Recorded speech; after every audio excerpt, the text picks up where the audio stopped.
So you will be in charge of admitting people, right? Yeah, I'll keep an eye on. I'll keep an eye on the waiting room. So yeah. Okay. So I will share my screen.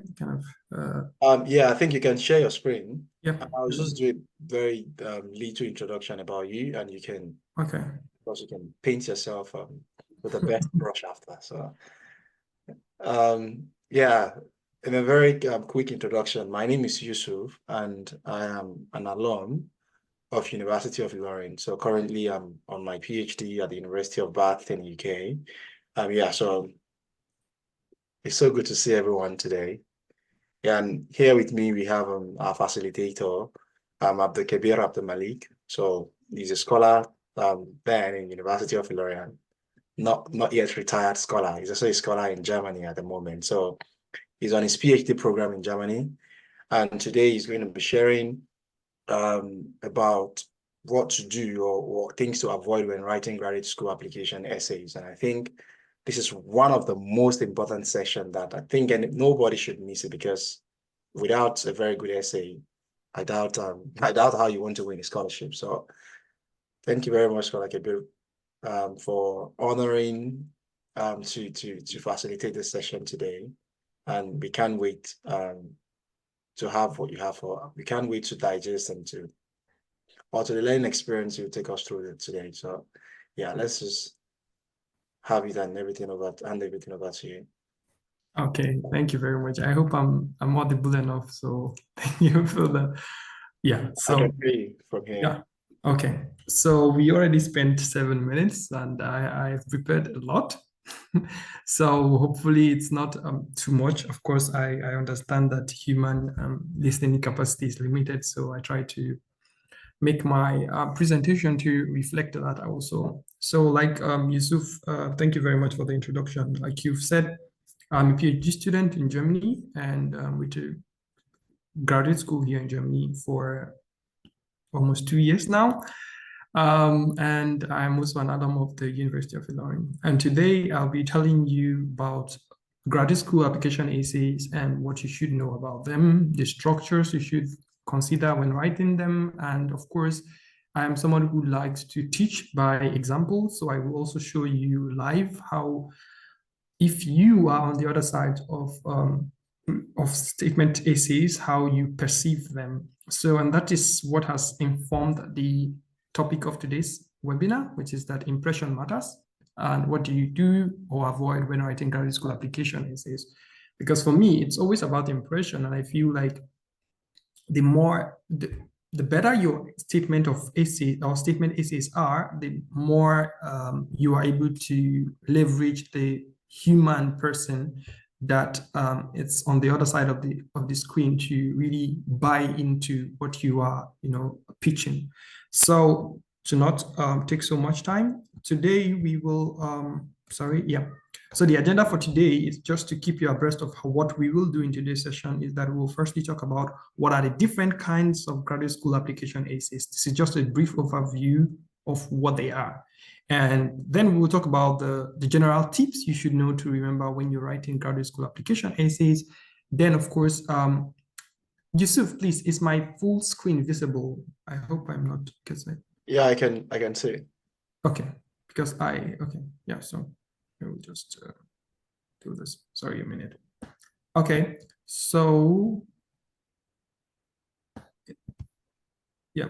So I will also talk about the ingredients of a good statement of purpose, and I will talk about the structure of graduate school application essays. And this is where it gets even more interesting, because I will show you what the structure should look like, and I will also give you examples. And after taking you through those examples, we'll go to a live session where you will see in practice what happens when you see these SOPs, when these structures that we've talked about are in place. So maybe today is not just about a webinar, it's more like also like a really training workshop that at the end of the workshop, we expect to go away with a lot of tips and guides and insights to help you write a really impactful and strong essay for your graduate school application, whatever it may be.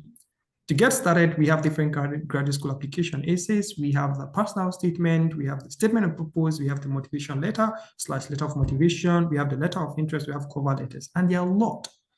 And interesting thing about these things are that some of them can be the same at some point and different. So it's always important that for us, for one, you always look at what are the instructions that are given by the parent body who are asking you for these things. For example, in some instances, you see that based on the instruction you are given to write a personal statement, it's more like a statement of purpose because what you asked to put in it is still the same as what you would put in a statement of purpose. In this instance, maybe it's not too different, but in some instance, you're asked to submit two of them, the personal statement and the statement of purpose. And then you start to wonder what do I put in which one? And the interesting thing, like I said, is that they also put out some instructions on what to include in which of this one. So if they do not, then there's a basic idea you should have in the back of your mind when you write these things. And this is what I would just briefly talk about.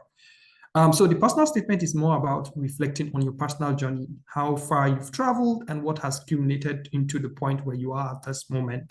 That is, what are the experiences, what are the skills, and what are the personal history behind where you are right now, and how does it connect to where you want to be. And statement of purpose, on the other hand, is more like looking at what is your purpose, what is your motivation for applying, how does your skills and experiences relate to your purpose for applying. And then we have the motivation letter, which is also exploring the purpose for application. What is your motivation? And we have the letter of interest, which is also the same thing, like just about registering your interest, what are your interests, what are the skills, and what are the experience you've had. And the cover letter almost also doing the same thing. So just overview of exactly what you should start thinking about when you hear graduate school application essays. This is what should come to your mind. And then we have the general tips that I've prepared for when you're writing graduate school application essays. And I must say this here that all these things are the things I will share to you today are born out of my experience reviewing over 80 different graduate school application essays in the past 2 years. And I have really done so much that I have learned a lot through the process. And I've also facilitated a lot of mock interviews. So I'm talking from the point where I've been on that point where you are right now, writing the essays, and I've also been at the other side of the bench where I'm looking over these essays to see how to improve them. And over the years, I've already gotten some insight that I'm going to be sharing with you today. And first thing is be specific. I usually mention this a lot of times. I say specificity is key. A lot of times, you see people approach essays and what they say is, oh, I'm interested in this school because they are diverse school and they are top rank and that and that and that, and maybe also that they are applying to this school because it's the best or that they have good faculty members. This is too generic. Any other person can particularly just take that essay and make it their own. Like there's nothing showing that you really have done this enough research to know why you're applying to the particular school you're applying to. And this does not only limit to itself to the point of saying why you're applying to a school. It also goes down to when you're trying to explain your experiences, your skills. You have to be able to show specificity, to show that you are able to give more details. And there is a thin line between being specific and being generic. At some point, it may be a bit wise to stay a bit in between the two, but more importantly, when you go specific, it shows that you understand what you're saying and that you know and you've done your research about the potential things you are talking about. So the next thing is also don't try to seek pity. More often than not, people write to seek pity. And it's common. And the first time you get into SOP, it's easy for you to assume, oh, I'm going to write that I came from a poor home and an indigent home. I need money and I cannot access this kind of education, of course, if I don't have this money. Depending, I must put this out, disclaimer, depending on how you put this, it may be a wise way to go. But more often, the context I'm trying to establish this is in when your essay gives the impression, right? Again, impression matters. When it gives the impression that you're just trying to seek pity and not providing the source. Now imagine this. If you were a graduate school application review and you have on one hand, you have someone who you pity. Oh God, come from a worse economic situation, hardship and all that. And on the other hand, you have someone who has all the experience and skills that you need for your program to thrive. And you have $1 million to spare, who would you pick? You would want to get a high return on investment. So you would most likely pick someone with the experience and relevant skills, right? So At the end of the day, if all your essay speaks is pity and pity and pity, then you've missed the point, because that is not, you can leverage your pity to show how how you've actually rose above your situation to make the most of your career. But leveraging pity as the most important ingredient of your SOP is a very, very wrong way to go. And show, don't just tell. I usually say this a lot too. I say, you don't just say, yeah, I did. Some people are fond of saying, yeah, I carried out a research on how to on metabolite, blah, blah. They just name the topic, and they don't really exactly give more concrete, more context to what it was about, right? You have to, when you also say that you are a leader, you don't just put it out there that I have strong leadership experience. Show it in terms of concrete examples, illustrations. These are very, very important. Another one is also that your first draft is not your best. That is, I mean, it's easy to fall into the trap of saying, oh yeah, I'm going to stay 3 months on my first draft. But remember, the earlier you move past your first draft, the better for you, because then you have more time to receive input, to get inspired, and to write better. And this doesn't even work only for graduate school applications. It's peculiar to all kind of writing you can think of, right? I personally like to take breaks in between writing. So once I'm done with my first draft, I close it up, I do other things, maybe a day after or 2 days after, I get back to it, and I try to think about it again from reader's perspective and trying to see what insights can I use to improve the context of my essay. And this is something very, very good. But people struggle a lot with the first draft, and then they think, oh yeah, I'm done. This is the best I can do. That should not be a limitation for you. Third thing is, use your essays to really address important points of concerns. Don't just repeat your CVs. This is clear as it can get. So you can have low grades, you can have gap years, but it should, if you think it would matter, if you think, oh, maybe there is this potential thing in my CV that I think anybody that looks into my CV would be worried about, you should try to address them in your essays. It's very important. And there is this thing experience we had when we were having a graduate school interview mock, and I asked this question about what a candidate would do if a candidate mentioned a particular instance, and I felt that it actually went against their candidacy. So I asked them, how do you think this negative thing you just mentioned actually affect your candidacy?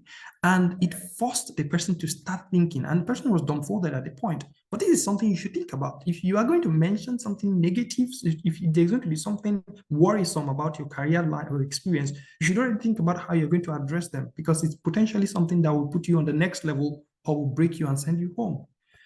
And the next one is to use a narrative tone and a descriptive tone. Don't overdo it, right? And always, I mean, it's usually more like using a story-like format. Some people just put out points like, okay, I attended this school, I did this. Come on. You have to make it like people usually pitch about using a story-like format, but I would just put it as this: narrative and descriptive. Describe it, examples, make it in a descriptive format. And like I said, upfront today, we will still see concrete examples of how this has come into play. So you will even understand this better. Now, just try to assimilate the thoughts behind what examples that we will be dissecting later on. But now, like, just keep it at this: use narrative tone and descriptive tone, but don't overdo it. Don't start saying once upon a time, I did this and that. That's not a story time for anybody.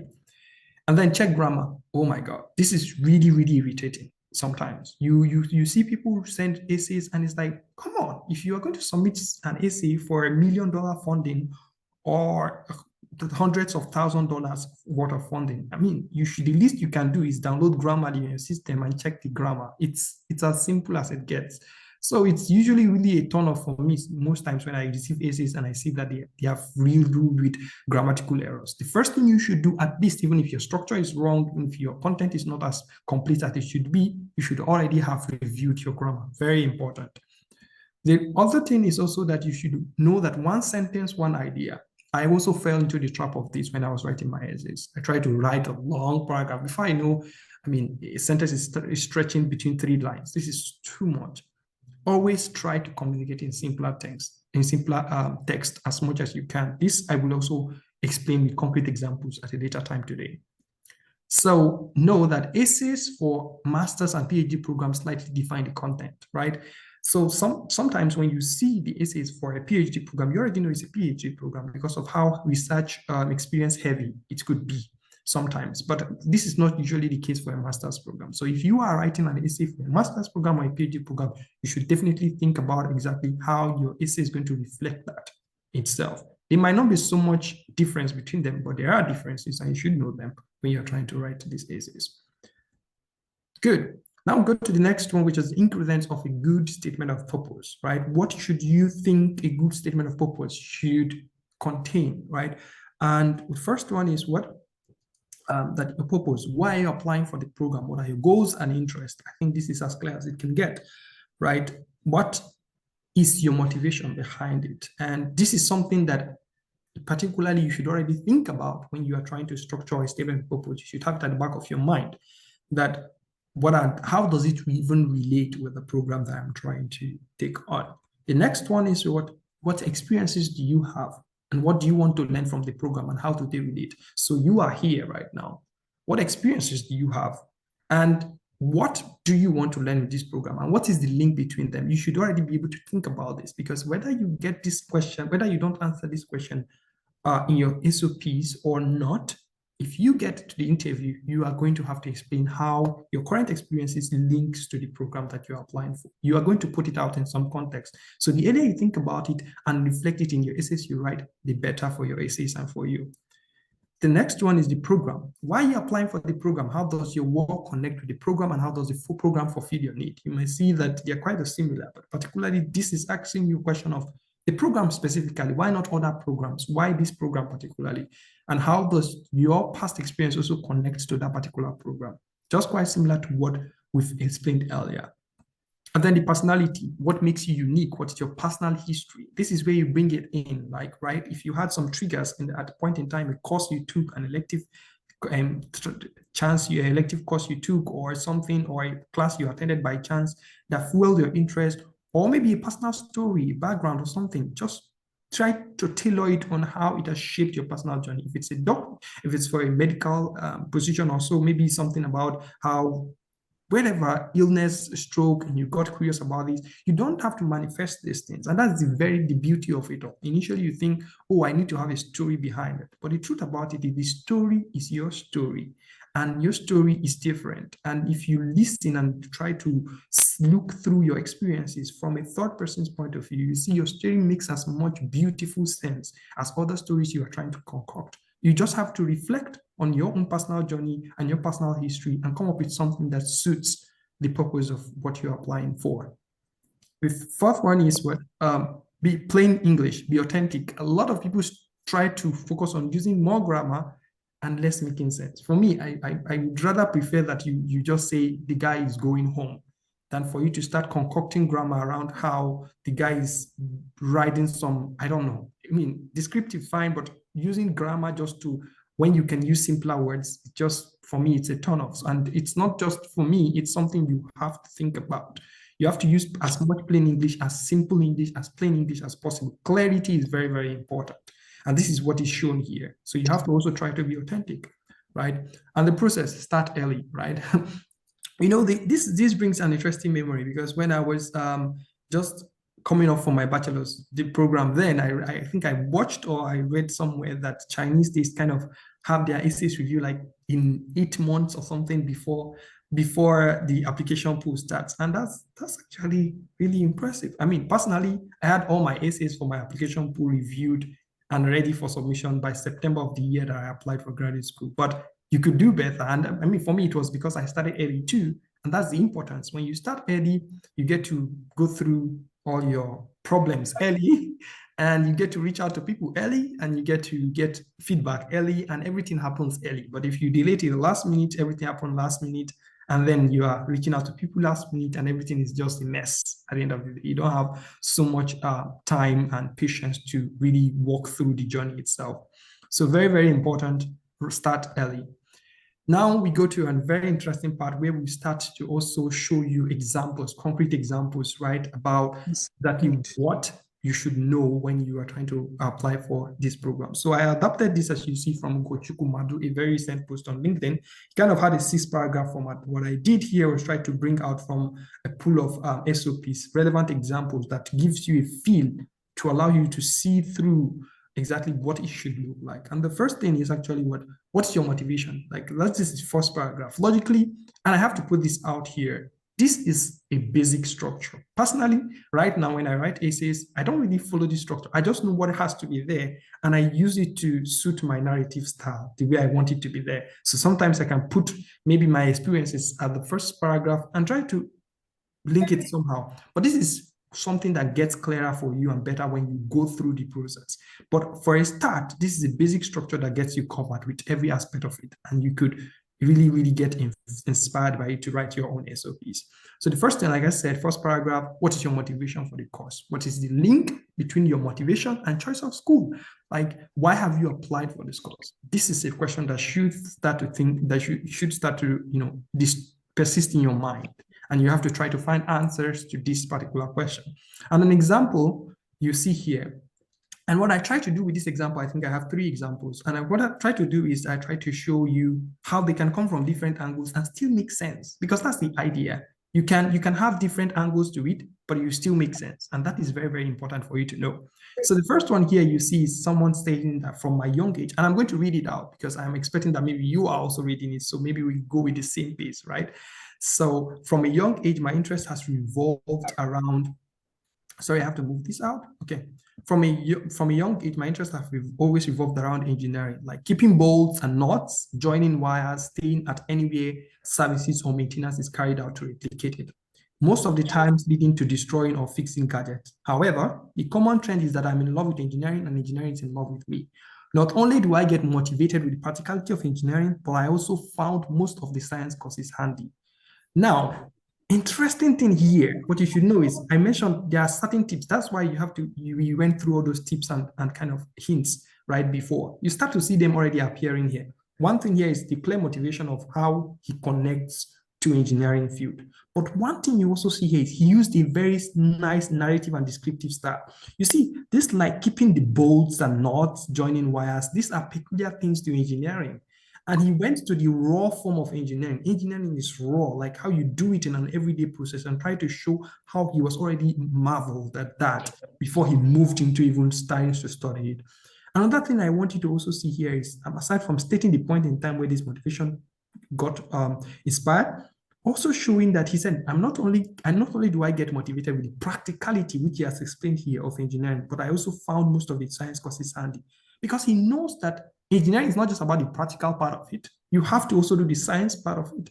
So he's trying to show in a sentence that, okay, I know I am fascinated with the practical part, but I also find it easier to navigate the science part of it. So it's kind of very, for me, I think it's a good one for the fact that it touches the very core concepts that we've explained earlier. You see another angle to this. This one, I stumbled across this, I think, yesterday when I was preparing this slide, and I thought I must include this because of how descriptive it is of the process that led to his inspiration. You look at it here, you see, few months to the completion of my undergraduate studies, the Academics Union of Universities, ASU, the umbrella body of university lecturers in Nigeria, Nigerian public universities, embarked on an industrial action. It's interesting that it's something that we all relate to, right? Because it's ASU strike. But a mistake most people used to do here is that they just put ASU, assuming that the review body knows what ASU is. But you see how he actually tries to explain that, to bring the person to that perspective to understand what he's actually talking about. And then he went on to say, yeah, instead of waking up daily to complain, you see, a very peculiar thing he would have done would be to complain. But he said, I'm not that kind of person. I converted the ugly event into an opportunity by discussing with one of the PhD students in my department about acquiring more skills in groundwater exploration and exploitation. He already mentioned the core concept of the course he's applying to. You see, and he's already showing, okay, I'm not a student who will just sit back because there's a setback. I'm going to take myself up and take initiative and drive my progress forward. I am that kind of person, right? And then he said, I was glad when he offered me the opportunity to intern with his company. During this period, I participated in more than 250 geophysical surveys investigations, right? And later supervised 3 borehole drilling projects. Described what he has done in that sense. And you see where it started from was him not sitting down to accept that there's a setback, I have to sit back and just do and just wait till everything clears. So this is the kind of student you already want to have. You want to have a student who, if the lab's condition fails today, he can quickly start thinking of ways to still continue his project and not have to rely on everyone to kind of set everything up for him to get it running, right? I said, but I also opened this experience did not only expose me to the technical aspect of groundwater exploration and exploitation, but it also opened my mind to the enormous water challenges faced by citizens of my country. Now, you are having someone who has experience about the challenges faced by people in the country. This is also a very strong one. This experience instilled the love of groundwater management and protection in me, hence my desire to take on postgraduate study in this line. This is a starting paragraph, first paragraph, and you already get a sense of the person you are going to be listening to. It sets a track for a motivated student who knows what he's doing and who will take initiative to really drive his projects forward and his studies forward. You see, this is something that's already speaks impressive. Now let's take a look at one more. This one particularly was how he integrated his goals. And this particular example talks about the specificity that I emphasized, how you have to be specific about the things you talk about. And you see here, he said, I'm applying to the graduate program in neuroscience at the American University of Beirut because I strongly believe it is a step towards achieving my career goal of becoming a clinical neurophysiologist and biomedical researcher. He clearly stated it. Something really, really clear, okay? Like, the term is there, and he said, understanding the details of bioscience is captivating. I like it. But what I find even more intriguing is when it deals with delving into the mysteries hidden with the sulcus and gyri of the human brain. Now you see where he mentioned this particular term. Like, if you see, this is really also like the previous 2 examples back. The first example we shared today, where the guy went to the raw form of the profession. Like, this is going into raw, like what am I really fascinated about? What is it particularly I'm fascinated about? It's easy for people to say, what I find even more intriguing is the human brain. But he went to the aspects that I find more intriguing, which shows he knows what he's talking about, right? And he said, the graduate training in clinical physiology will allow me to explore a range of patient care, change life, and also help me understand the principles of what I do and how to perform better through research. I feel like this is also very good. You see, all these are first paragraphs coming from different angles. One came from the angle of, oh, I was small, I fascinated with this. Another one came from the angle of something happened when I was in my bachelor's. Now, this shows you don't have to always start from small to have the inspiration. It can be something that happens maybe 2 years back in your life and you decide this is the path you want to take. And this is also another example of someone who is fascinated by it because of his interest and the goals that he has for himself. 3 different angles that you can explore for getting inspired to write your own graduate school essays. The second paragraph, we're done with the first paragraph. The second paragraph now is about what experiences, qualifications, and what skills have prepared you for this path. We talked about how this is very important before. But now I will show you how someone actually came up with explaining this. And he said, you see, during my bachelor's, during my BSc, I became dissatisfied with the focus on theoretical knowledge without a commensurate amount of practical work. Thus, began my personal self-development involving science-related sites and blogs such as this and this. Now, what you have to already see from these 2 sentences is that he's not somebody who wanted to settle for theoretical knowledge alone. He said, no, I want to do practical work. Sorry, I want to put the pointer. Let's see if yep. So, yeah, you can see it, right, Yusuf? The pointer. Great. Okay.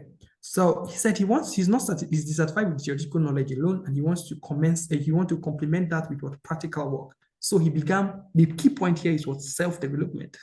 Somebody's personal effort, showing that, okay, he can't, as long as he wants to do something, he can be willing to go miles, even taking himself through the rigors of the challenges that may be there on a personal level to navigate that path, right? And he said, my interest in mechanical engineering narrowed into conceptual design, analysis, simulation, and related fields. In light of this, I self-taught again, right? Key things that appears, and then you start to wonder, wow, like, you probably don't, when you read this, you probably don't particularly pick these small times, but they make the whole impression change because you start to perceive this person as someone different, as someone who can take the initiative to do things alone. So small words can be the breakthrough for you. And said, I self-taught CAD programs such as these and these and these. With these programs, particularly SolidWorks, I was able to conceptualize and share design concepts that were just random images in my head, bringing imaginations to life through his work. And then I got so good. Look at the time, I got so good with it. And this is what I say, show, don't tell. This part I say, show, don't tell. He said, I got so good with it, but he never said, I became so good with it and stopped there. He showed what happened as a result of that, just as an evidence. He said, I became a freelance CAD designer for students and lecturers within my faculty. If you become a freelance designer for students and lecturers, it means you become very good, really. It's more like bringing in the evidence into it. He said, I also took care to carry out my industrial training sessions in factories and workshops where I was able to develop my poultry practical engineering skills. If you look through here, you see that he has mentioned a lot of tools, a lot of skills that he has that are particularly relevant to the program. But he did not just say, I have experience in this, this, and this, which is not entirely bad, but he said it in a narrative format that fits into his story. So you're getting two things together. You're getting knowledge about the skills he has, but you're also knowing how he came to have those skills. Very, very powerful way to go. And I think this is this, yeah. Another one would be this. He continued, I think, he said, in line with my interest in engineering design, my PhD thesis, my BSc thesis was on computational modeling, blah, blah, blah. So the reason why I actually put out this particular one is because a lot of people also, like I mentioned earlier, struggle to communicate the thesis they do. They kind of like, okay, I kind of did this thesis, but they just put a topic there. They're not really able to explain it in terms that makes sense. And this is one way to go, although there are shortcomings to here, which I will also point out, but this is kind of a good blueprint, I would say. So my BSc thesis was on this, using the Abacus numerical software. He mentioned what he did his thesis on, and he mentioned what the tool he used for it, which is also showing that, he can now use this tool. There's no way, you don't have to say, I can now use this tool. If you use the tool for a bachelor thesis, of course you can use the tool. The objective of the study was to develop computational model. He stated the objective of the study. What do we set out to do? Very important. A lot of people don't do this. They just say, we did a project on this and nothing. Why did you do it? The question comes, right? Why did you do it? What did you get? And he said, this aimed at overcoming financial, personal, and technical constraints, which makes use of SHB beyond the reach of engineers, designers in developed and developing countries. Now you start to see this because he's showing here that this is what problem he wants to solve. But one thing that would have complemented this, I think, would be that he shows what was the result? What did he get at the end of the day after doing it? Was it successful? Was it not? He stated the objective, he stated the softwares he used, the tools, and then he stated what the problem was, but there was nothing about the success, like what was the quantification of the success? How do you explain that success of the project? This is something I would urge you to think about when you want to build yours, right? And the last example for this one was very long, very insightful, but I will just pick a few things from here. You will see the word here, self-taught computer programmer, also coming up here, right? I mean, I don't mean you should start saying I'm a self-taught baker or caterer or something. No, I mean, this is something, if it doesn't come, I think I've been able to bring you to the point where you know that it doesn't have to be as everyone does. It has to be as you did it. But you have to learn. The point is you have to learn how to communicate it in such a way that seeks to make that impression that you want. And a lot of people, they have that story, but they fail to make that impression. Just like the guy who we had on the mock session who wanted to say something he thought meant another thing, but he gave us the wrong impression that he wasn't fit for the opportunity. So it's sometimes how you say it, not really about what you say, but how you show the importance, if you're able to show that it's really significant. And that's what this person actually tried to do here, which I think he achieved that, but we won't go into the details of this. And the third paragraph, so we've talked about the first paragraph, which is what is your motivation. We talk about the second paragraph, which is what experiences. And the third paragraph is why have you chosen your desired program at the university? Why? Why did you choose this program at this university? You don't always have to engage why the program and the university differently. You can engage them together because maybe sometimes it's the complementarity of the program and the university that actually drives you to pick the university. But the important thing that you have to note here is you have to address it. And one way that person addressed it here, see, I tried to still, crop out this part that I felt was really, really relevant to this. You see here, he said, these experiences, this is something he has explained in the previous paragraph, attracted me to various research problems in blah, blah, blah, blah, blah. In my graduate study, I wish to do research in the area of computer graphics with broad application in other disciplines, including but not limited to blah, blah, blah, blah, blah. This is not the point I want you to see. The point comes in the next paragraph. For these reasons, which he has mentioned here, the ECS department of MIT is especially attracted to me because he wants to do research in the area of computer graphics with broad application in other disciplines, blah, blah, blah, which he has mentioned. Specific reason, very, very specific about why that MIT stands out for him. But he said, I'm intrigued by several interesting research projects carried on by its faculty members, in particular, Professor this and this, their work on. So he says he's fascinated by him and mentioned the work that actually got him fascinated. And he said, my research interest also led me to follow other works of Durant's, right? One of the professors here. I especially enjoyed reading the paper on something you would include in a code email. Is more like just incorporating something like this here. But the point I want you to see is specificity about why that program makes sense. He first measured the experiences he wants to gain, which makes that MIT the perfect spot for him. But he also mentioned specifically the professors, the faculty in that department that makes it stand out differently for him. He said it would be a privilege to study in the ECS department of MIT under the guidance of its remarkable faculty, blah, blah, blah. I think the point is clear at this point. So the fourth paragraph, what are your career or professional goals, the short term, mid-term, long term, and how will the program prepare you for such goals?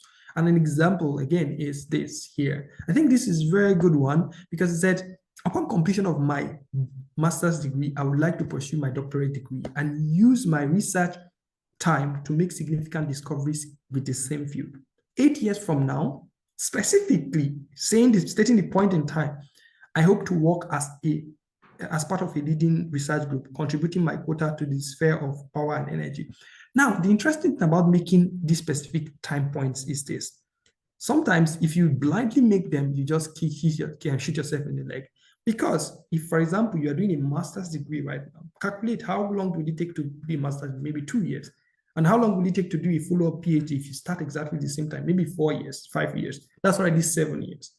So if you say in 5 years, I want to already start a company, then, and you say you want to do a PhD, then how are you doing it? Like you have to think about these things. That means, and you thinking about it means you actually care enough to plan your career, which means you are a candidate, a befitting candidate, because you need to be able to reflect on your path and design it as appropriate. So you see here, it said, I also see myself as an expert and entrepreneurship consultant in the field of energy management. Meanwhile, energy management is kind of relevant to the course he wants to study. I will be providing these services for regional organizations within the country with the aim of helping small and medium enterprises become more competitive and ease aspiring entrepreneurs to do business in the domain to boost local employment. The point is, he stated clearly what his career goals would be, what he sees himself doing on the long term. This is an interesting thing to include. So you might not definitely carve out a different paragraph for it, which I told you, you don't have to follow the exact structure. You just have to know that there's a template I can leverage to build mine. And so you don't necessarily have to, like I said, move it into one paragraph. Sometimes you can even combine some of these things into one paragraph. It just have to be that you're telling the narrative in the sense that makes the impression you are seeking, right? And that is, once again, impression matters a lot.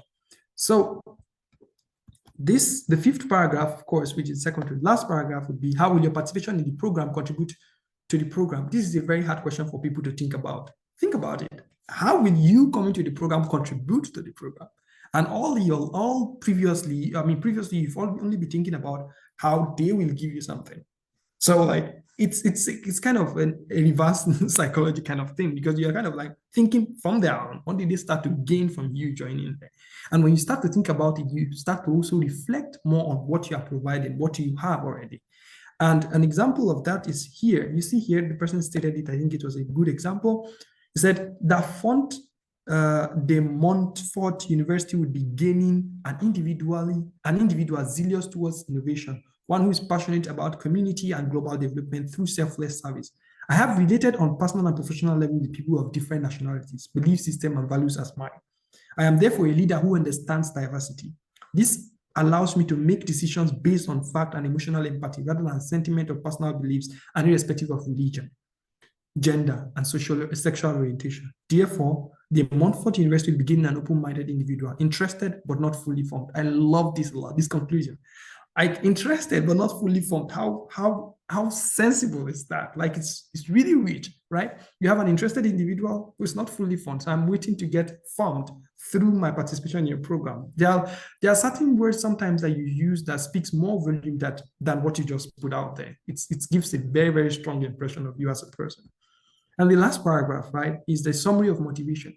Now, someone once told me this when I was during the time I was also carving my own SOPs, and he said that a very good way to end paragraphs for SOPs is for you to start thinking about how you can bring about the things that makes you at the end to leave a very strong impression on the person. So it's more like, how do I kill it?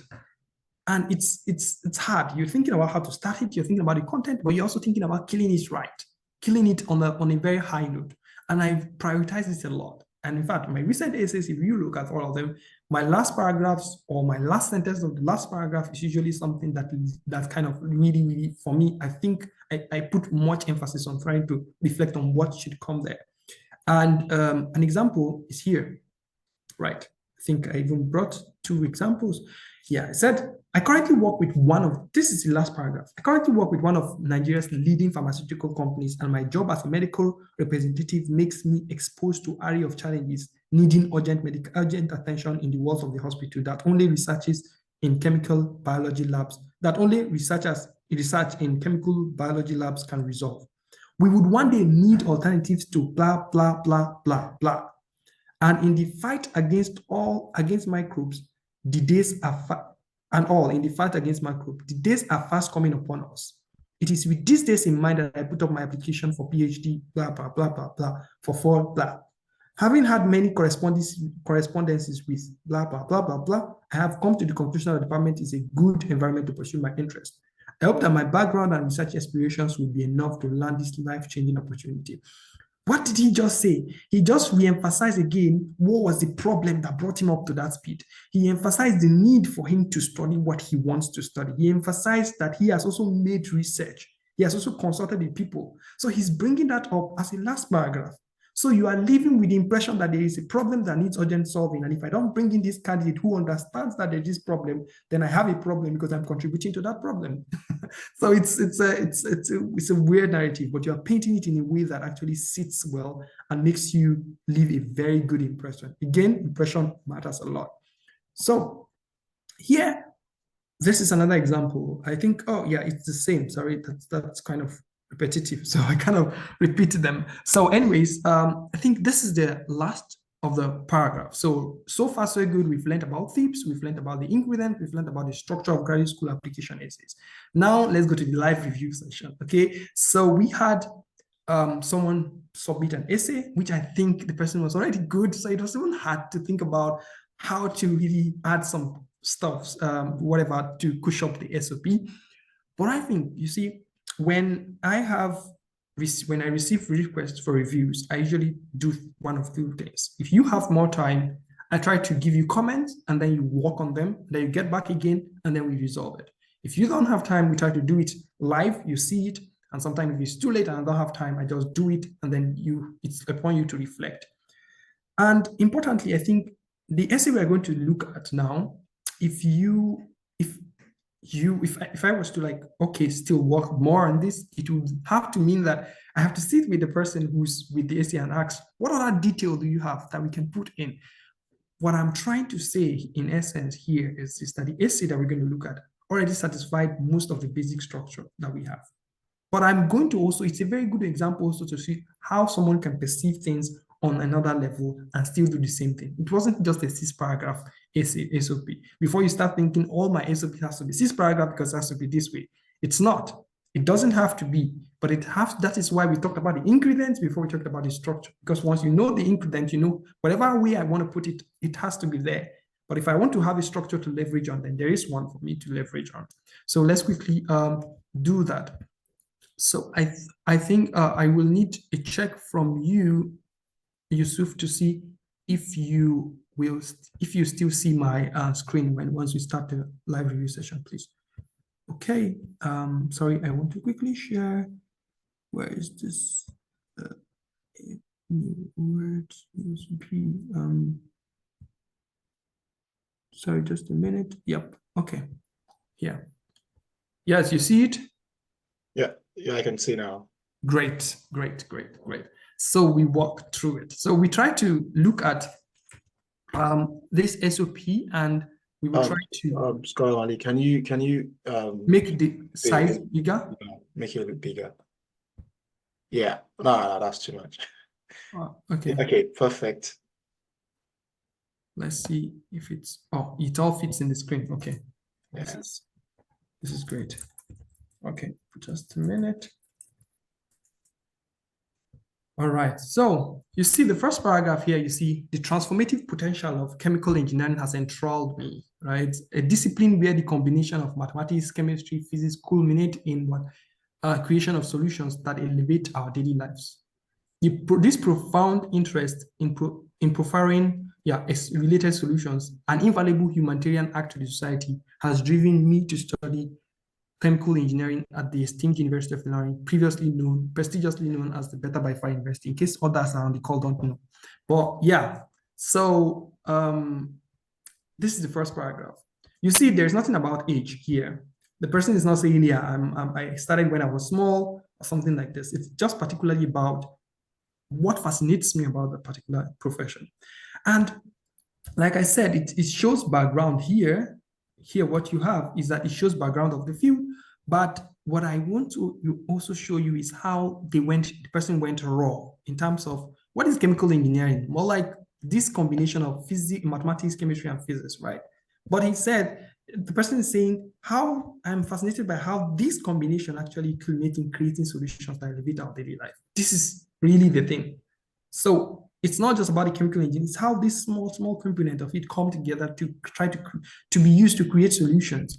But what I would actually change here, maybe what I would say here would probably be, okay, maybe rather than saying creation of solutions that elevate our daily life, maybe innovations, because solutions has to be problems. And using the term solutions that elevate our daily lives, I mean, for me, I probably would think a better time would be innovations. So creation of innovations that elevate our daily lives. Maybe something like this would actually suit better, so it doesn't have to really be like there is a pre-problem or something that's relating to the solutions there. It's just, like I said, a very good way to go about it. And the person said, this profound interest in profiling related solutions.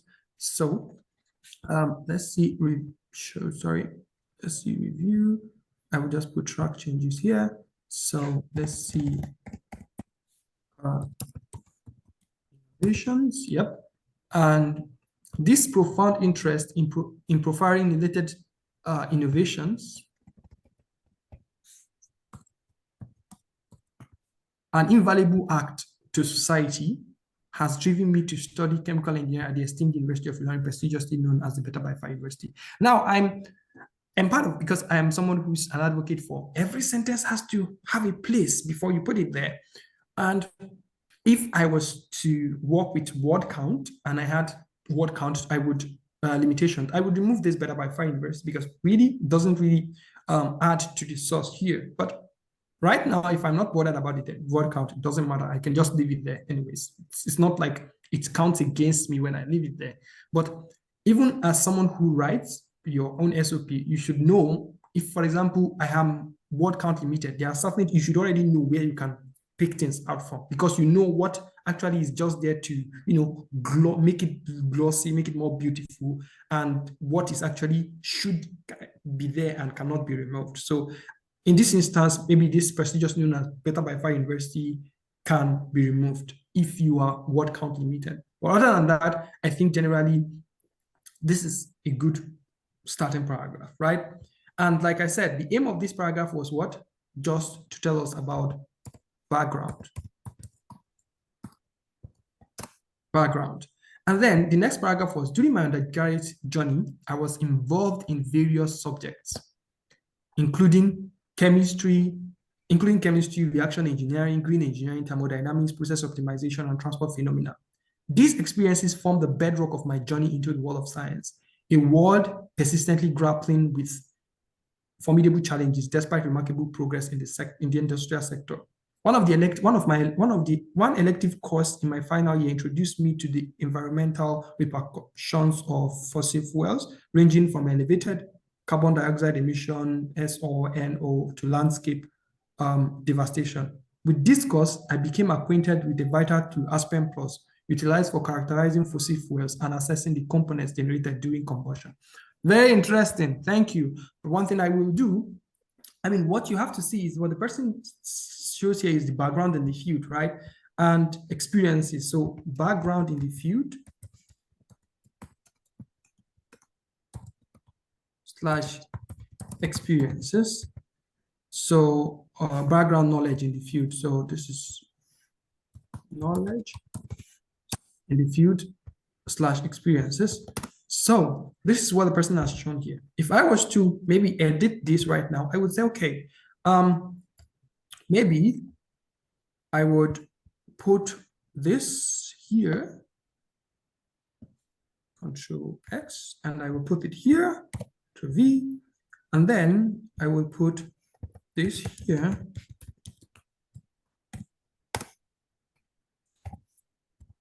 Okay.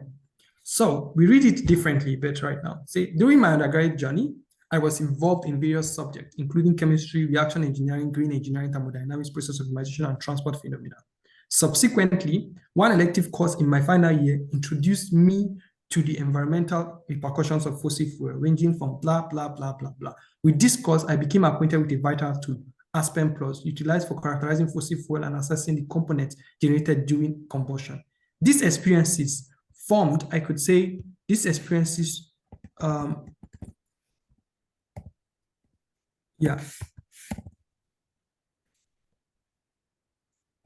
still the same, but maybe shape. Yeah, I could say this experiences shaped my journey into the world of science, a world persistently grappling with formidable challenges despite remarkable progress in the industrial sector. Now you see, the reason why you can start to wonder, why did I have to bring it down? I just felt like it disrupted the flow because you are undergraduate and then there's an elective course and then you put something in between. So, and for me, I felt for better flow, there is need for direction, there is need for time-wise interest in telling the story, right? So it was your undergraduate, there were courses you took, and there was an elective course, and then you became acquainted with something, but all the experiences, maybe something that fascinates you. So rather than there was this course, the experiences fascinated me, and then there's an elective course, and then there's something else there. So for me, it was important that the flow was really, really matching. And this is a personal preference, but I think this is how I always perceive SOPs. Like the logical flow has to be really, really consistent. And then the next paragraph, which I did not, I think, yeah. So it probably had a bit of comment here, but not so much. And this is here, the person talked about the research experience, right? And I would say here, research experience. By the way, thank you, Yusuf, for selecting a one-page SOP.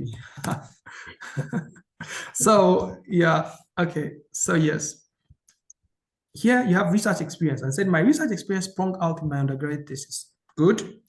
The drive to contribute to a sustainable future sparked my interest, my research on hydrogen gas generation from sugarcane bagasse via supercritical water gasification process governed by thermodynamics. Now, I forgot to mention something the other time, and I will quickly go back there. You see how this person intelligently used comma to make this sentence make sense. Sometimes you have people who probably didn't read over their own SOP and they just leave it without commas and it just makes it so messy. Imagine reading this without comma, this sentence here. This profound interest in profiling related innovations and invaluable, it suddenly becomes so chaotic.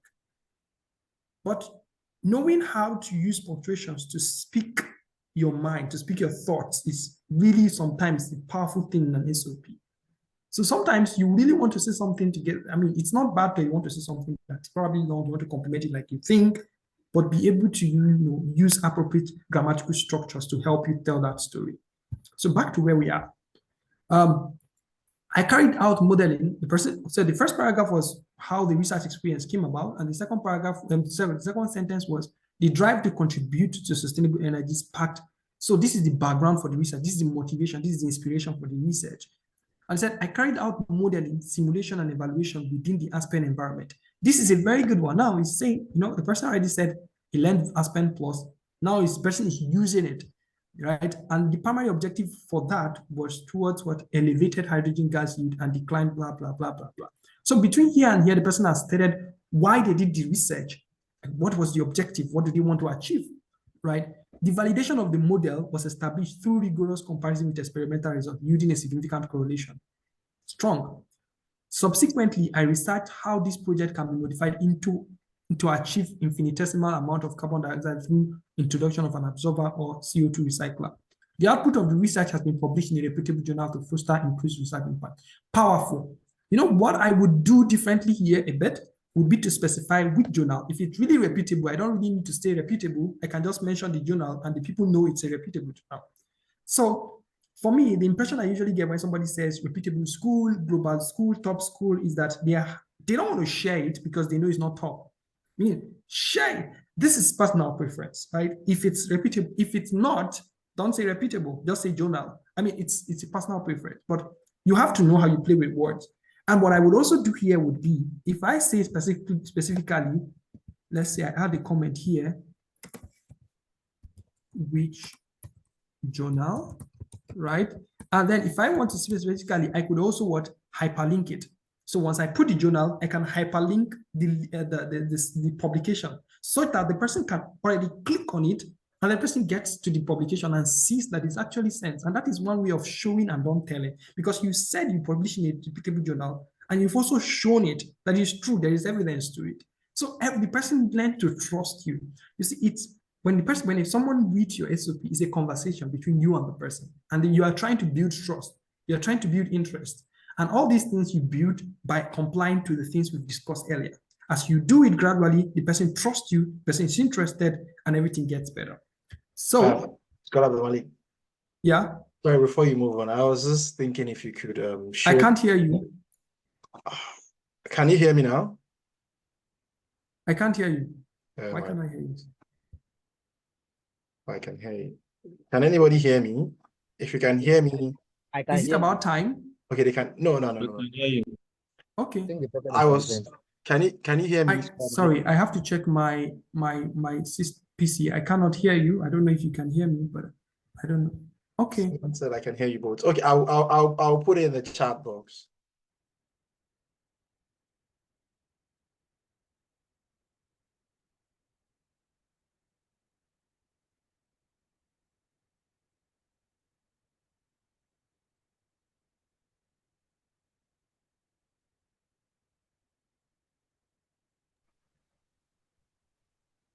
So sorry. God, this is not nice. Okay.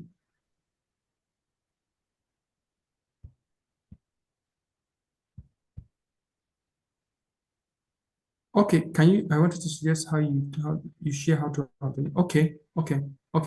But can you hear me? This is important, very important. Can you hear me? Oh my God. Hello? Yes, I can hear you. Yeah, We can hear you. We can hear you again. You can go on. Yeah, I can hear everybody actually. So why am I not hearing Yusuf? Yusuf, can you speak again? Can you hear me now? Oh, okay. It's from your end. Okay, I'm safe. Okay, yeah, I can hear you. I can hear you. You can hear me now? Yeah. Yes. Good. Okay. So I was just suggesting if you can practicalize the hyperlink, you can just look for a random link and just show them how to do it. Okay, I will do that. Let me just browse and let's see. I mean, research project should not be something hard to get. So just a minute. Metagenomics pipeline. Okay. Okay. So I know you cannot see my screen right now because I'm only sharing one. We can see it. But, oh, sorry. okay. Share what you want to share. You can see what. Okay. But you are able to see my SOPs, right? Still. Okay. Yes. So you can still see here, right? So let's say I put this let's see, let me look at what's the name of this journal. Europe PMC. Okay, let's see. Please confirm if you can hear me, please. And this is Europe PMC. Okay. Did you see it? Do you see it? Okay. Okay, great. So, and then here, let's assume this is the name of the journal. And then here I will just, I already copied the link, and then I can just put the link here, and then here. Okay, I didn't copy the link. Interesting. So I'm going to copy it again. So yeah, okay, I've copied it now, I think. So we have it here, and then you hyperlink it, and here. So I've already hyperlinked this. I think it should work. Yep. So if you see it now, when I put my cursor over it, it kind of turns to a hand. And then if I click it, it takes me automatically to the page. Yeah. So that is just a visual demonstration of show, don't tell. So Yusuf said I should practicalize that. So yeah, and sorry a bit, I will get back now. Yeah, I'll get back now to continuing the review, but I just want to set my, okay, yes. Okay, yep, great. So let's go back to doing what we're doing. So we have that here. So throughout my stint at the university, so that's just about that. I will share this and I will hyperlink this. Now let's go to the next one. And the next paragraph was about other experiences, right? So the person was, yep, sorry. Yeah, the person was trying to say other experiences. And this is where I really need you to think and to listen, because I'm going to be sharing some really interesting things here. So the person says, throughout my stint at the university, this is the other experiences / skills or knowledge or whatnot. So the person said, throughout my stint at the university, I was in the top 5% of my class. I have also demonstrated great leadership and teamwork as the deputy group leader for a design project targeted at generating 50,000 coursework teams and 50,000 tons of industrial grade glucose syrup per year. In addition, I held the position of a departmental librarian and led multiple coursework themes during my undergraduate phase. Furthermore, to contribute to achieving the Sustainable Development Goals of the United Nations, I volunteered as a mentor for high school students in Apodo village, Ilorin, where I emphasized the importance of education in personal development. I also contributed to community betterment by addressing road conditions in the village through the creation of water channels.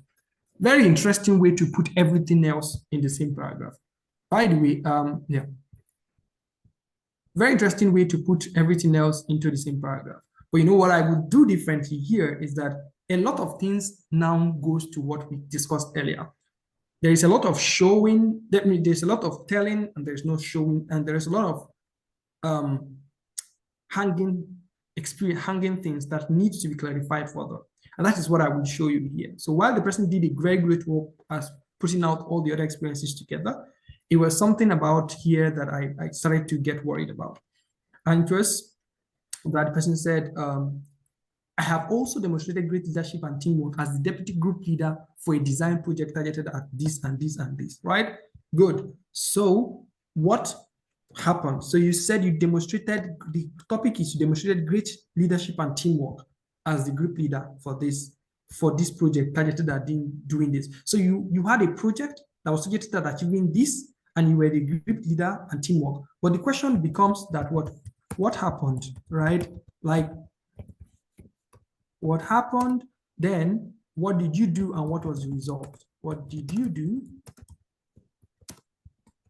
and what was the result? Now, one thing that worries people a lot is that they start to think, oh, so we now have to explain everything. Believe me, the first thing I will advise you to do is always try to put down everything. Don't restrict yourself with words. And then when you put down everything, that's the only time you can see the potential options for you to get it combined. And sometimes you can even have that a whole paragraph fits into just one sentence. Why? Because all the other thing was just glorifying that and not really something that actually sits perfectly in the scale of what you want to pitch and the impression you are looking to make. So here you demonstrated great leadership and teamwork, yes, as deputy group leader for a design project targeted at 50,000 tons, blah, blah, blah. But then you had a target. Did you achieve the target? What was the metric that you used to say you demonstrated great leadership? So because I participated as a leader in a program doesn't mean I demonstrated great leadership. So the context here is that you have yet to show how you demonstrated great leadership and teamwork. Because you just stated what the plan for the project was, and that was all. And this is something you could have done better in a fuller sense, right? To show, for example, I demonstrated great leadership and teamwork as the group leader for this or this or this. We had certain challenges making a decision about the methodology to use, but we resolved blah, blah, blah, blah, blah, or something like this. Just something that actually brings into perspective what or in what context you show that great leadership, that actually showed that you're not just telling, you want to show them that it happened.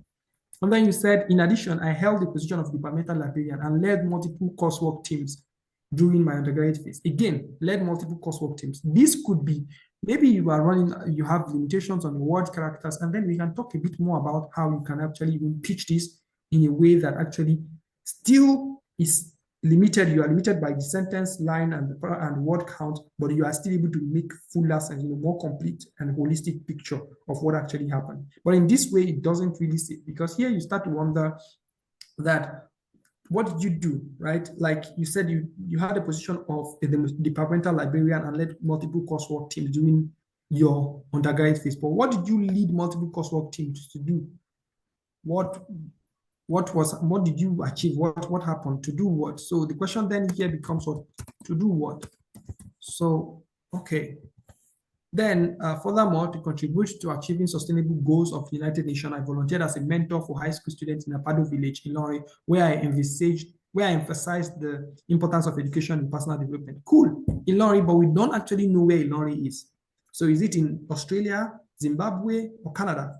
So this is now where you now put it this way. I would always advise you probably put it Ilorin, something like this, Nigeria. And then Apado village, Ilorin, Nigeria. So it brings into context because everybody know your country of your country you are applying for is clear from the start. So everyone knows this is a place in Nigeria where I emphasize the importance of education in personal development and in personal development. I also contributed to community betterment by addressing road conditions in the village through the creation of water channels. So you address road conditions in the village through the creation of water channels. So this is quite ambiguous for me. I mean, do you do that as a capacity of a minister or something? But I felt like the addressing road conditions through the creation of water channels, I felt like that is in itself very, very ambiguous, open to different interpretation. So you had to look for a way to really make the impression. Again, impression matters, right? Because you are here, you are the one that knows the story, you are telling it in a way that you think audience perceive it. And this is the importance of feedback and review, because we don't perceive it the same way, and you never might know if you don't go through this review process or this feedback process, right?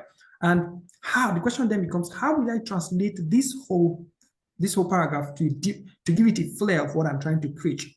And here, let's start from here. I would say maybe just to continue, because I don't want to just drop the 5% there, I would say aside my impressive. Aside from. Yeah. Aside from. Yeah, aside from, yeah. Aside from, oh shit, sorry. Aside from my impressive academic record, yeah, I also demonstrated maybe, and also I will point out something after this. I think I missed. I also demonstrated great leadership and teamwork as the deputy group leader for design project, blah, blah, blah, blah, blah. Okay, let's continue. In addition, I held the position, right? Yes, I think that's correct. Yeah. I held the position. I have also, this is also something I do. Can you change that undergraduate phase to an undergraduate education? Why is it? That in addition, I held the position of departmental librarian and led multiple coursework teams during my undergraduate education. Okay, this is also something to look out for. Education. Yeah. So furthermore, to contribute to achieving, furthermore, to contribute to achieving blah, blah, blah, blah, blah, blah, blah. Then this part where after development here, development goes, where did you have development? So yeah. So here, this part, I would actually change it to, I have also contributed to improving,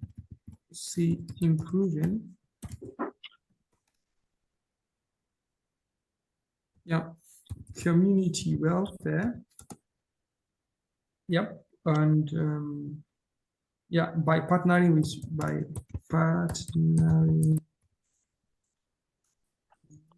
responsible agencies / stakeholders. Yeah, to create. Yep. And partnering, you can put / collaboration. Yeah, partnering. Collaborated. Collaborating. Collaboration. No, collaborating. Yeah. With this to create, yeah, improved water supply channels. Improved water supply channels. So, okay, yeah, this is to create improved water supply channels. So this becomes, yeah. So maybe here you contributed to community welfare by partnering with responsible agencies to create improved water supply channels to them. And then I will conclude one more sentence, maybe a conclusive line, just to cover everything up. Because for me, I usually go with this idea that the last sentence sometimes has to be like a kind of summary that brings everything in that paragraph together. Sometimes it could be the beginning or at the end. So, and these experiences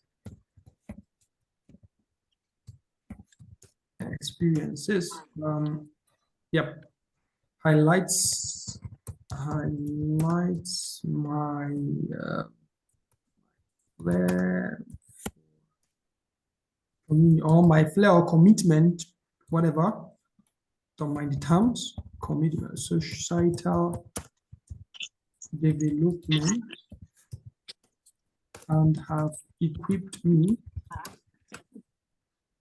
with the skills to manage people and projects successfully. So maybe something like this. This is just something I came up with. Just maybe it kind of ties everything out together. And I think then it becomes really important because you want someone who has a flair for societal development, who is interested in that, but also can manage people and projects well. So this is just how I perceived that paragraph line. So I think this is the last one, I think. Yeah, no, this is the second to the last one. And here the person said, I'm thrilled by the prospect of proceeding with master's program in renewable energy engineering at the University of XXX, as it aligns perfectly with my passion for reducing greenhouse gas emission and optimizing energy generation from renewable sources. This opportunity will enable me to further enrich my knowledge and technical capabilities, ultimately contributing to resolution of real-world challenges. Furthermore, I'm impressed by the multidisciplinary approach, cultural diversity, collaborative spirit within the university, which I believe will be a fertile ground for my academic and research group. Now, there is a point that the person was really, really specific. You see, creating the link, he said, I am proceeding with a master's here because it aligns what? Some people would say it aligns with my career goals and drop it there. But this is very, very good way to go. It aligns with my passion for greenhouse gas emission and optimizing energy generation from renewable sources. So there is this specificity here, which shows the person knows why they are coming to that program. And I think this really, for me, makes this paragraph a good one. So, and really, I don't think I have, I will just time career goals, because it shows how that ties to what the person wants to do. And then the person said, in the long term, right? Okay, this is actually reason for choice of school. Sorry. Then,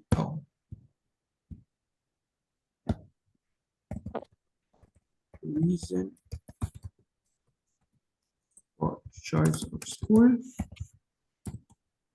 For choice of school.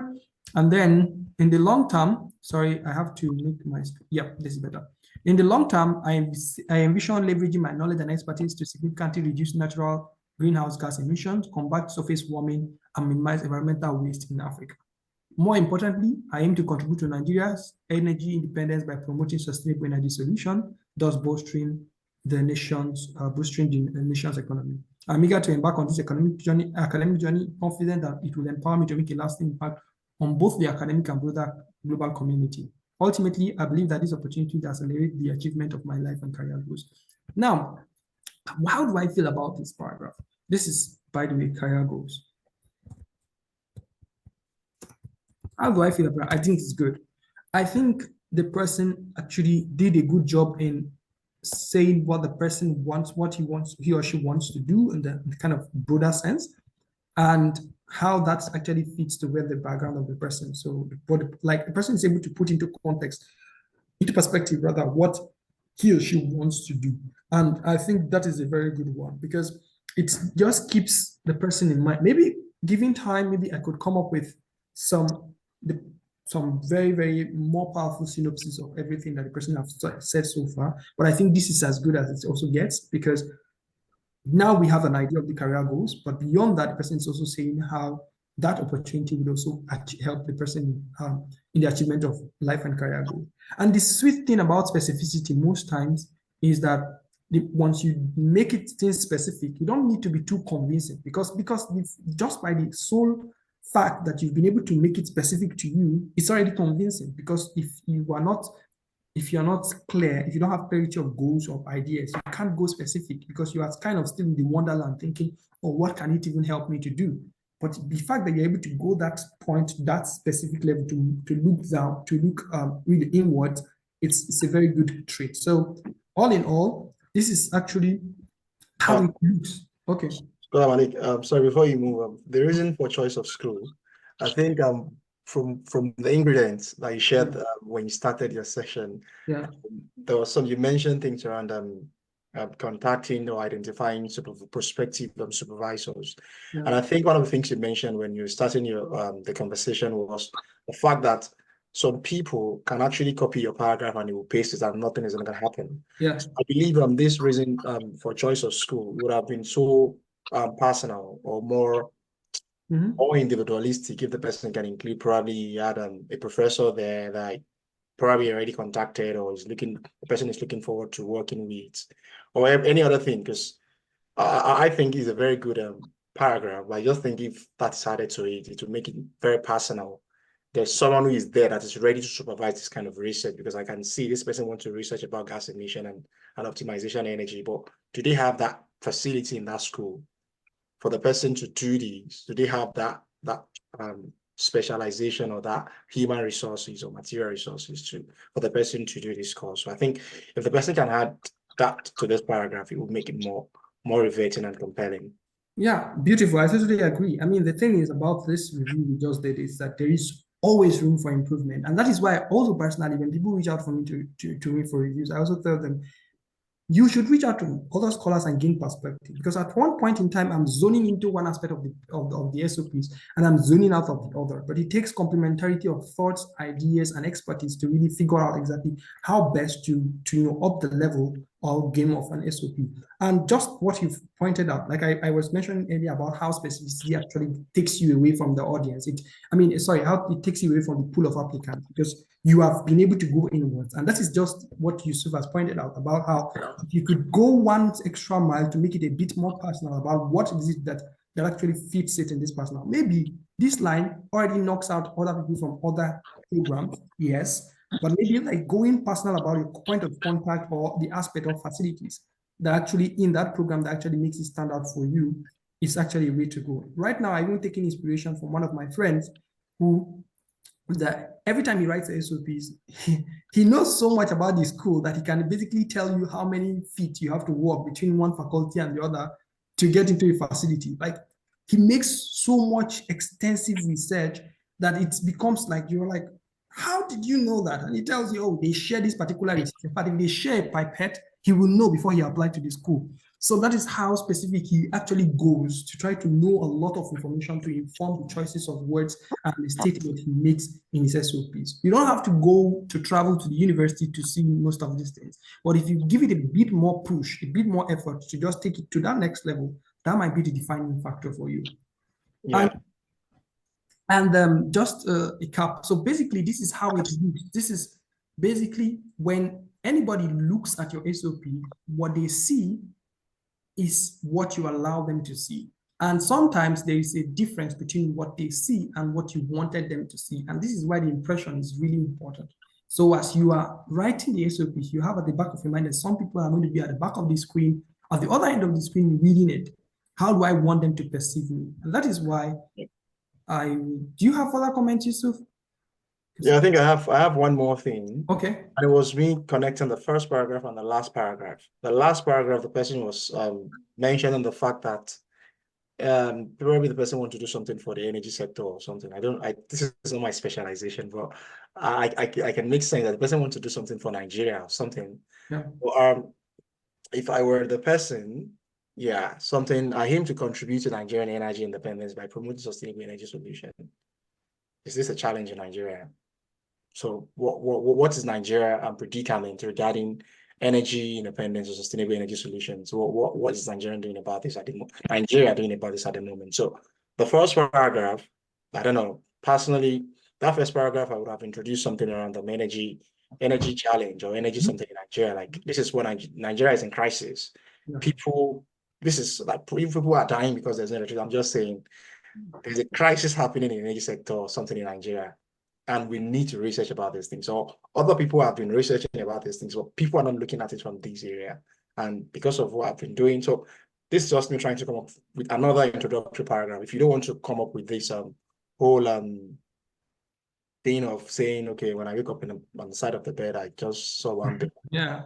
It gave me the inspiration of studying anatomy.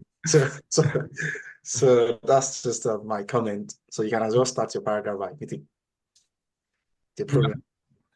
Yeah. Yeah. And like I said, it's very interesting how even you that wrote this essay, if you were to look into someone else's essay, you will perceive it different. And that is the idea of the impression, because you are there, you are not on the person's mind. And so you don't know everything the person knows. So you only know what the person allows you to know, and you judge that essay by that. And that is why there is this issue about expert syndrome, where you are like you are an expert and you know your life better, so you think everybody suddenly knows certain things. And for me, one evident example of that is when people start using abbreviation, they expect everybody to know. For example, you are using ASU and you're expecting somebody who's on the other side of the world to know what ASU is.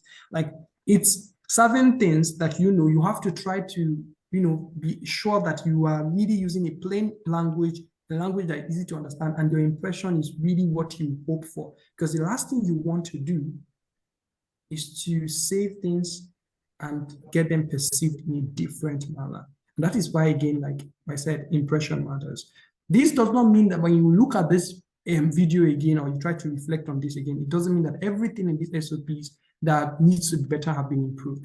Sometimes what I usually do is also ask the person to not block out the word limit, just put everything you want to put anywhere, and then I can see certain things that you probably overlook that could shine you or bring you up to the spotlight better.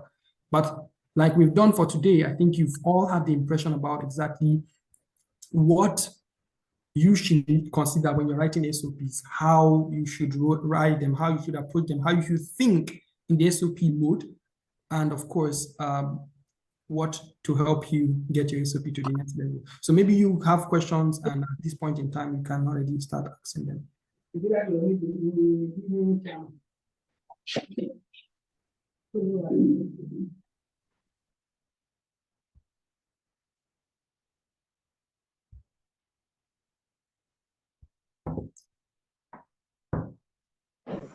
Okay, everybody's SOP expert. Okay, all right. I think you can ask your questions. I can drop the chat box. Unmute yourself to ask questions. Okay, good afternoon.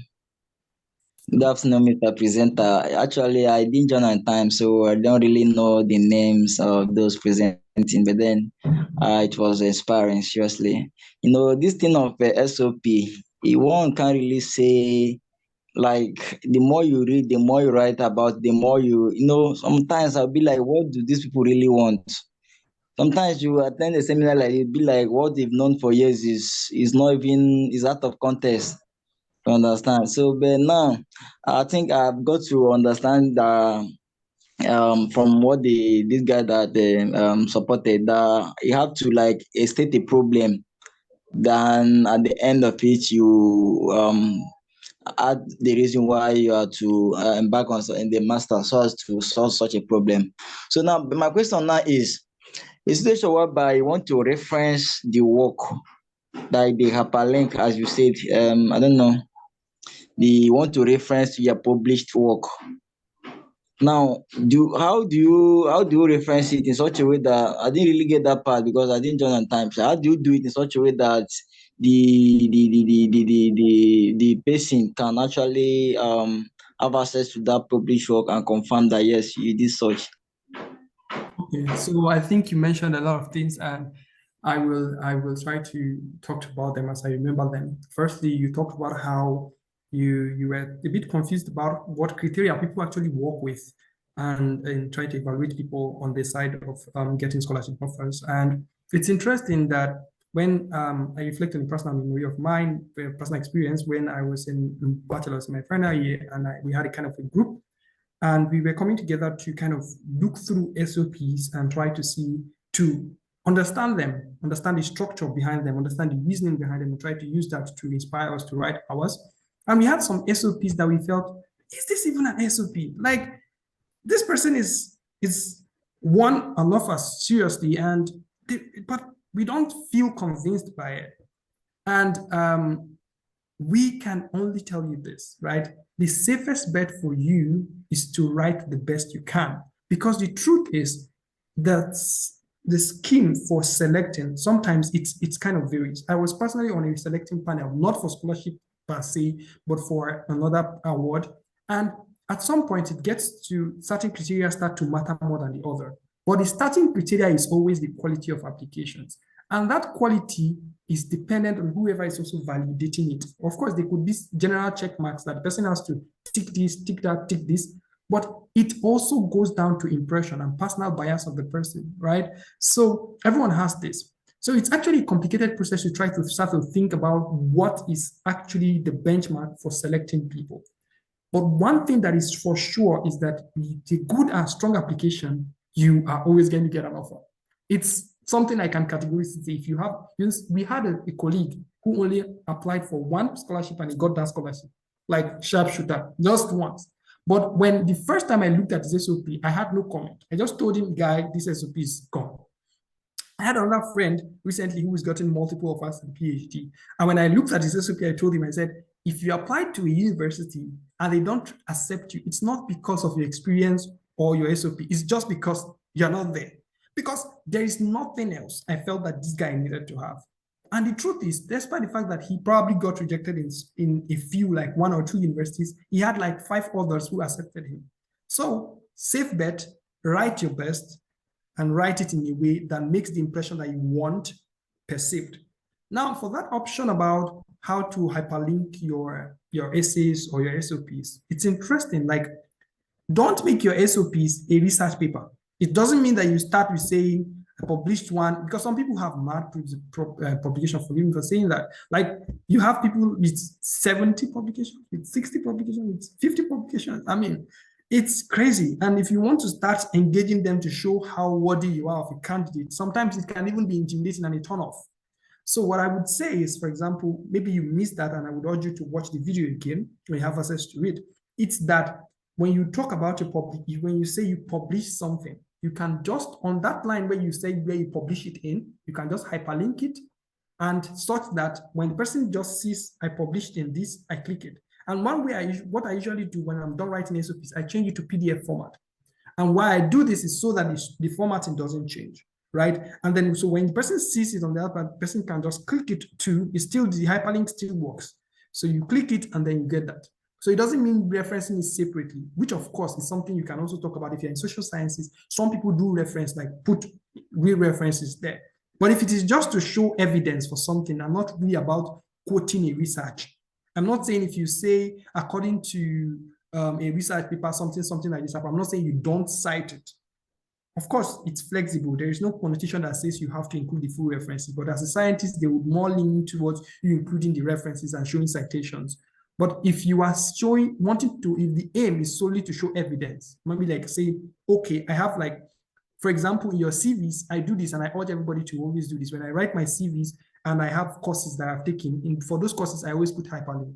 I put the certificate of the courses somewhere in my Google Drive, and I hyperlink it so that if you see that I take these courses, you can click them and you can see the certificate automatically. That's more like what I was trying to explain. I hope this is really clear to you now. Yeah, I think quickly, just in a second, I also had that. So when I mentioned you starting with a problem the other time was, there's some scholarship that are very specific about developing solution for a country. There's some scholarship are developmental oriented, some are grade oriented, some are like fellowship. So you have to understand the scholarship you're applying for, and you have to understand what they want. For instance, the first scholarship that I won was in UK and was developing, the name of the scholarship was Developing Solution. So that word, they need people from Africa or other sub-Saharan African countries who can solve problems in their country. So when you're writing your SOP, you have to be problem-centric or problem-aware. That, okay, there is a crisis happening in Nigeria. So when I was writing my SOP for the scholarship, I said, okay, there is a crisis in education system in Nigeria. This is a crisis in literacy, and this is what I want to do to address the challenge. So it was me understanding the purpose of the scholarship, and I wrote something that was very specific. So when I'm applying for a different scholarship, I might even write something very different from it. So it's like understanding what you're applying for, not using a one-size-fits-all approach to every circumstance. So it doesn't work that way. I have versions of SOPs. Like some scholars will agree with me as well. I can't even more of SOPs that I have. So it's true. And sometimes at a point in time, you get to a point where like you naturally want to leverage what you've written before, but you also want to be different so that when you start writing the new SOP, you just want to start on a clean slate. And then maybe later you can see how you talked about certain things from other SOPs, but you just want to be starting from a clean slate. And one thing to usually do is after you read what I do, after I read through all the website and starting things, I bring out all the keywords that I want to increase my SOP. I write it on the Word document. Like when I see them, keywords like this, next gen, like leaders, like inspiration or whatever, key engineers in motor, recycling or something, I bring them, I put them all in the Word document. So when I'm writing my SOP, I'm thinking about them. So if there is a chance to incorporate them, I put them in. So this is also a very good strategy to just use that. But everything Scholar Yusuf said, totally agree with that. So yeah, any other questions?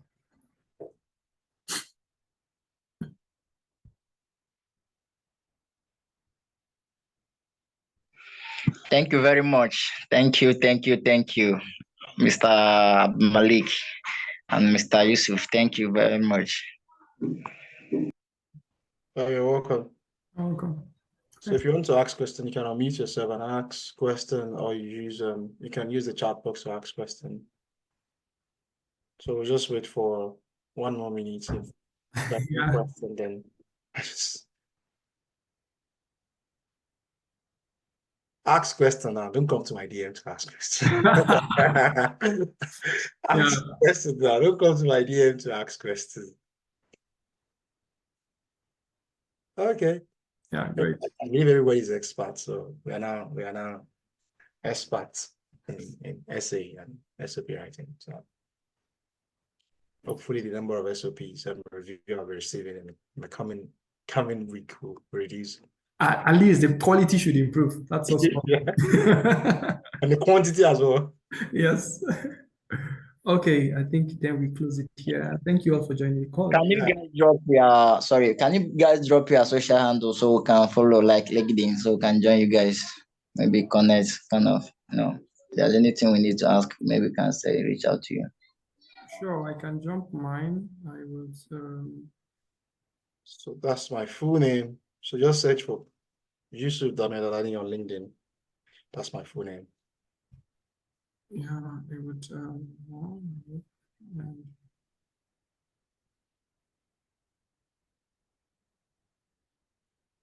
okay.